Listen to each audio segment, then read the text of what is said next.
News and news, देखिए सिर्फ हकीकत।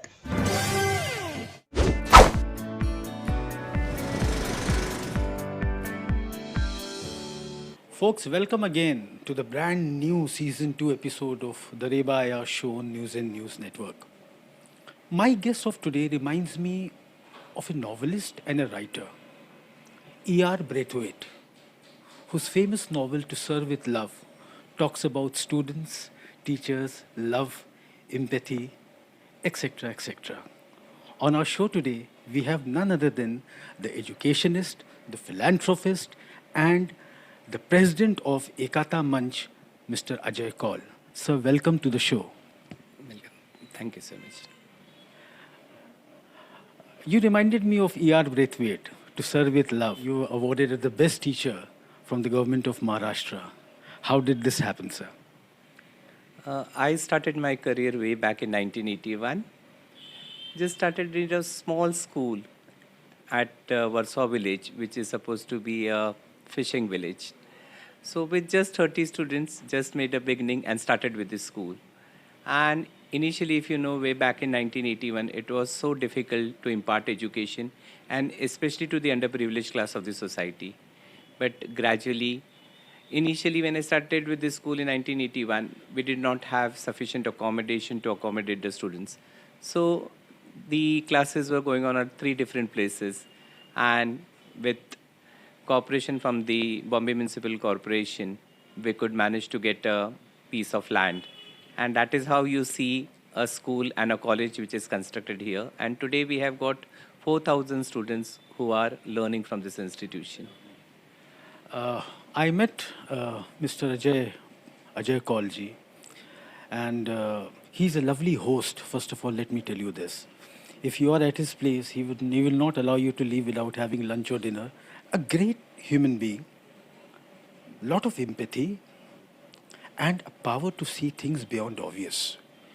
We'll talk about the current education scenario in India, because statistically, I feel that education in India has grown. So, do you agree with it as compared to yesteryears? Yes.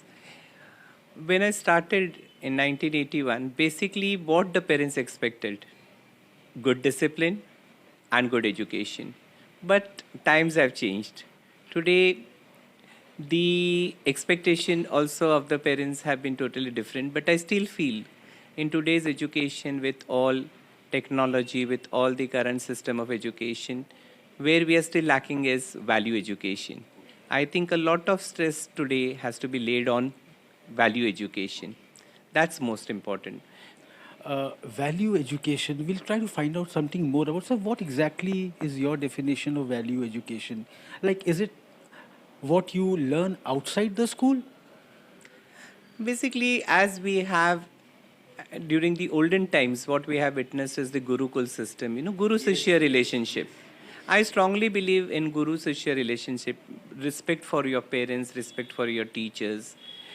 Then you should have the atmosphere of communal harmony in the society, respect all religion. You see, these are the basic values which has to be inculcated amongst a child. And there I feel something is missing. So, taking into consideration the today's educational system, where you just mentioned about the Gurukul, and then you talk about the modern education where we hear things like boards, the SSC board, the ICSE board, the CBSE board, international board, and all that stuff. I think, is there going to be a paradigm shift in the future about these board scenario? This is a very debatable issue, because when we speak about the performance of the students, and as far as the examination is concerned, the evaluation system that today we are seeing is basically, we say the right to education, every child should be given the best of education, and education has become compulsory up to the 8th standard level. But I felt, the evaluation system was very, very important, because it is, most of the parents still have not understood, because many a times parents do take advantage of the procedure of promoting the child to the next class. So basically, when you see, their foundation remains weak. So somewhere an evaluation pattern is of prime importance, where the child has to be evaluated throughout the year. So that's, I feel, is my concern, that the same system which was there earlier, the system of examination, should really be introduced. There's this the concept of mohalla committee. Mohalla committee is basically it's a very localized kind of a network where some responsible people are in touch with the society and people around them, and they help them to solve their problems and issues, and they are in touch with the local police, thanas, and authorities. Ajay Kaul Saab is the honorary secretary of Mohalla Committee, and he's amongst one of those founder members, along with our ex-commissioner, if you remember, Julio Ribeiro. Just tell me something more about that. How did this happen? Mohalla Committee Movement Trust was formed in 92-93 after the riots in Mumbai. Former Commissioner of Police, Mr. Satish Sahani, he took an initiative of forming this Mohalla Committee along with Mr. Julio Ribeiro. They took a lead in forming Mohalla Committee Movement Trust. Basically, they wanted to get all the communities together and to maintain peace and harmony in this society, because they had seen the after effects of the riots in 92. So basically, this Mohalla Committee functions in the entire jurisdiction of the police stations in the city of Mumbai. We try to get people from all communities together, and to achieve this object, we undertake number of activities. Like every year, we have cricket for peace matches where we involve the youth. Basically, when we speak about cricket for peace matches, Mr. Ribeiro felt that if we see the match was a ground for disharmony.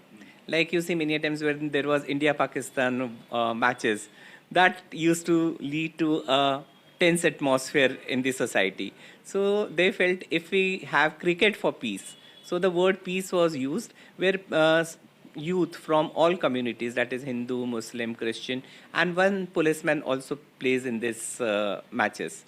So basically to bridge the gap between community was our basic object.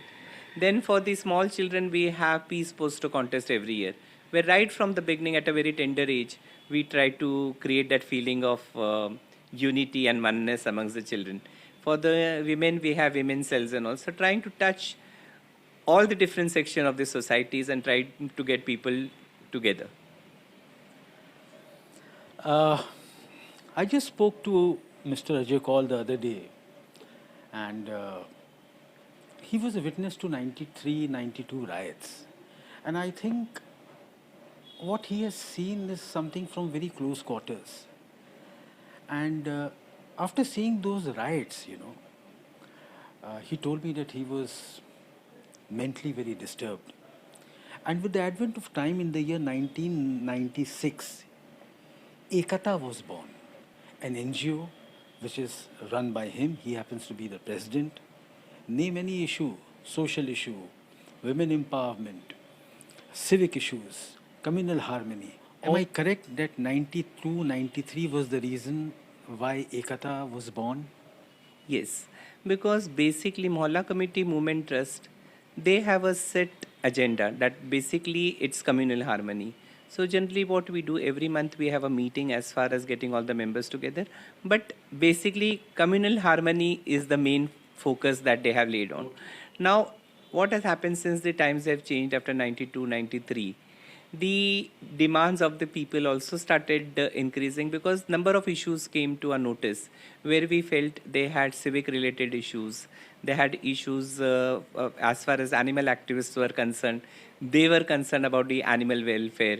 Then for the senior citizens, accordingly what we decided, we formed a trust in 1996 named as Ekata Manch. Now Ekata Manch is working since then, whether there is any natural calamity, natural disaster. Ekata Manch is always in the forefront, whether it is the flood affected areas in the state of Maharashtra, Jammu, Kashmir. Yes, even in the entire India, if you say, Ekata Manch has worked, whether it is during the Kashmir floods or Kerala. All these places, Ekata Manch has always taken an initiative in whichever capacity they could send goods and all to these other places. Apart from that, for animal welfare, during COVID, I think innumerable work was carried out by Ekata Manch. So You name it, and Ekta Manch is always in the forefront. Just trying to again work for the society, for the benefit of the society. They feed people on mass level, on a daily basis. They have got their community fridge, you know, where anybody who's hungry can just open the fridge and eat whatever he wants. He makes sure that everything is fresh as oven, you know. We'll just find out that with so much of activities around, his mind is like 24/7, you know, revolving in the welfare of the human, the society, the social welfare, the activities, the education front. Let's ask him if he's ready to say, what does he do in his leisure? How do you pass your time when you're alone? Basically, to be very honest with you, since morning to late in the evenings, I'm surrounded by people because they have some of the issues cropping up, and in whichever capacity I can lend a small help to them, I'm always willing to do that. So as far as leisure is concerned, there is no specific leisure time that I have, but when I go home, I make it a point, at least half an hour I keep it for myself to watch a movie or some serial, you know. That is the only leisure time that I have. On the 15th of August, Ekata Manch is organizing a huge event at Oshiwara. The hallmark of this event, or the main part of the event, is this is for the first time that the armed forces, the Air Force, the Army, the Navy, all the retired as well as martyred, will be felicitated by his NGO, Ekata Manch. How did you gather all of them? Like all. It was just through contacts, you know. I started approaching people, and through contacts, suppose I met a colonel from Oshiwara. He helped in inviting 3-4 ex-army men. In the similar way, it went on, and now today we have 15 defense personnel who would be awarded, and 2 are martyrs who have lost their lives during the Kargil war. So we are really fortunate that we will honor their families, because their bold families have lost them, and I think every Indian is proud of them. So I thought that's an opportunity, because we just thought just celebrating Independence Day, I think this would be more meaningful, and definitely it would give a good message to the society that people due to whom we are safe, they should be honored. Hats off to his thought process. News and News will always be there. We'll be there to cover your entire event. My cast and my entire unit will be there, and we'll try to make it more reachable. That was Ajay Kaul. The smile on his face, you know, has an ability to launch 1,000 ships. Thank you very much. Thank you so much. Keep watching News and News. देश और दुनिया की ताज़ा तरीन खबरों के लिए देखते रहिए न्यूज़ एंड न्यूज़। देखिए सिर्फ हकीकत।